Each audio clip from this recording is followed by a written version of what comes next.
Bite करून एक लक्षात वैशालताई या एक लक्षात तुम्ही घ्या की वैष्णवी आत्महत्येच्या या प्रकरणात जो काही हुंडाबळीचा गुन्हा दाखल झालेला आहे त्याच्यामध्ये तिचं 9 महिन्याचं लहान लेकरू आहे. कायद्याने ते लेकरू एक तर वडील हे त्याचे गार्डियन्स असतात, त्याचे बाळाचे वडील हा अटकेत आहे, बाळाची आई या जगात नाहीये. त्याच्यामुळे जे गार्डियन्स आहेत त्याचे जे वडील आहेत म्हणजे हगवणे हे फरार आहेत आणि आजी हगवणे ही जेलमध्ये आहे.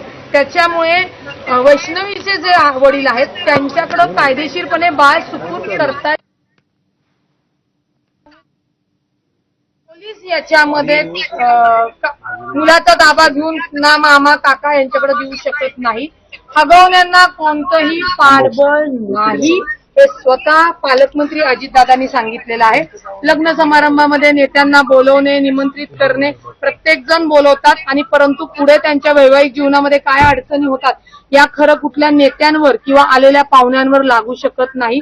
माझी मीडियाला विनंती आहे की माहितीपूर्वक माहिती घेऊन आपण माहिती प्रसारित करावी, कारण का नाहक की एक हुंडाबळी झालाय आणि त्या व्यक्तीला राजकीय पाठबळे अशा ज्या काही बातम्या गेल्या या फार त्रासदायक होत्या. पण घटनेला आता 16 तारखेला घटना घडली त्यानंतर सातत्यानं राष्ट्रवादी काँग्रेसचा पदाधिकारी असं म्हटलं जातं आणि आज त्याच्यावर बडतर्फीचा पक्षानं आदेश काढला.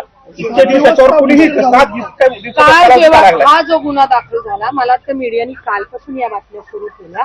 ज्यावेळी मी काल राजेंद्र हगवणे हे राष्ट्रवादी काँग्रेस पक्षाचे पदाधिकारी आहेत का नाही हे मलाही माहित नाही, परंतु असतील तर करण्यात येईल. आणि आता तर ते कार्यकर्ते म्हणून आहेत आणि त्यांचा जो मुलगा आहे सुशील हगवणे हा युवकचा पदाधिकारी होता, परंतु ती सुद्धा बॉडी बरखास्त आहे. परंतु राजेंद्र हगवणे आणि सुशील हगवणे हे जे पक्षाचे कार्यकर्ते म्हणून आहेत त्या कार्यकर्त्यांना सुद्धा त्यांना बडतर्फ नाही हक्कलपट्टी करण्यात आलेली आहे.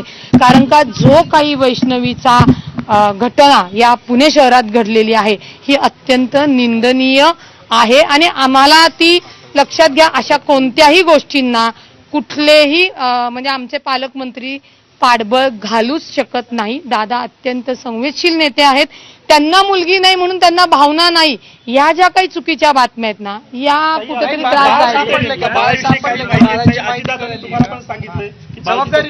नाही. एक लक्षात घ्या आता कायदेशीर भाग झाला. एक राजकारणात आणि राजकीय समाजकार्यात काम करणारी महिला म्हणून एक आई म्हणून ते बाळ सोपवण्याची जबाबदारी मी कालच मीडिया समोर घेतली होती. कारण का ते बाळ आत्ता कसपट्यांच्या ताब्यातच हवं, कारण का विषय तेवढा गंभीर आहे. त्यांची मुलगी सुरक्षित नव्हती म्हणून ती आज या जगात नाहीये. ते बाळ तरी सुरक्षित राहिलं पाहिजे. ज्या हगवण्यांच्या नातेवाईकांकडे असेल तिथनं आम्ही ते बाळ कसपटे दादांकडे सुपूर्द करणार आहे. तुम्ही म्हणता असेल म्हणजे तुम्हालाही अजून माहित नाही ते बाळ नेमकं कुठं आहे ते. हो पण आता त्याच्यातनं नाही आम्हाला माहिती जरी नसलं तर आम्ही शोध घेऊ शकतो ना. आम्हाला जेव्हा ते औदुंबर मध्ये होतं औदुंबर मधनं ते पिरंगुटला गेलं, पिरंगुटवरनं अजून कुठं गेले तर आमच्याही काही शासकीय यंत्रणा नाही पण आमच्या स्वतःच्या यंत्रणा आहेत ना. त्या यंत्रणेच्या माध्यमातून ते बाळ आम्हाला योग्य ठिकाणी पोहोचवण्याचं कर्तव्य काम आम्ही करू. असं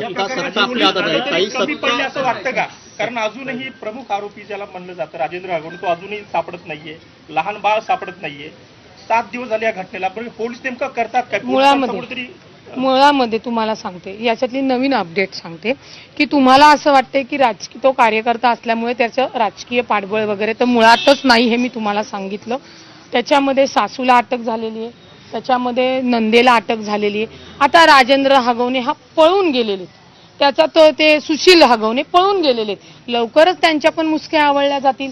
परंतु या हगवण्यांचे एक मामा हे पोलीस खात्यामध्ये अधिकारी आहेत, त्यांचं नाव आहे जालिंदर सुपेकर. मग त्याच्या ह्याच्यातनं जर काही ही विशिष्ट सवलत देण्यात येत असेल तर त्याची चौकशी करून त्या पोलिसांवर सुद्धा कारवाई करण्यात येईल. ही माहिती आम्ही काल नंतरनं घेतलेली आहे. तोपर्यंत जालिंदर सुपेकर हगवण्यांचे मामा आहेत हे आम्हाला कसं कळणार आहे हे तुम्ही लक्षात घेतलं पाहिजे. राजकारण्यांचा ह्याच्याशी पाठबळ देण्याचा प्रश्नच येत नाही. त्यांच्यावर कठोर कारवाई होऊन या दोघांच्या मुसक्या आवळल्या जातील. मुलगा बाळाला बस पण एक घटना आहे अशी वेगळी होती की अजितदादांच्या राष्ट्रवादीचे जे पदाधिकारी आहेत, कार्यकर्ते आहेत किंवा कोणते असेल ते, मात्र अजितदादांनी अद्याप या प्रकरणावर मला तुम्ही सांगा, राजकारणामध्ये अनेक कार्यकर्ते असतात. आणि या बातमीकडे आपलं लक्ष असेल बुलेटिनमध्ये आता